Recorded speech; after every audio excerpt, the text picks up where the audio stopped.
وقتی میگن حمله کرده، خیلی خب منم میشنوم دیگه، شما میشنوین، خیلی خب الان باید چیکار کنم؟ همون کاری که قبلا میکردم، زندگیمو باید بکنم. نمیذارم ذهنم واهمه پیدا کنه از این قضیه. چرا؟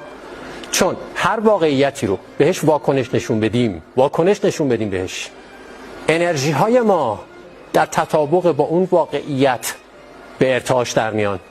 اگه همه دغدغه من از صبح تا شب نگرانی اینه که الان میمیرم، تمام تفکر، همه فکرم معطوف به این موضوعه، همه انرژی ها معطوف به این موضوعه، یعنی انرژی های من داره در همون واقعیتی که من بهش واکنش شدید نشون میدم به ارتعاش در میاد.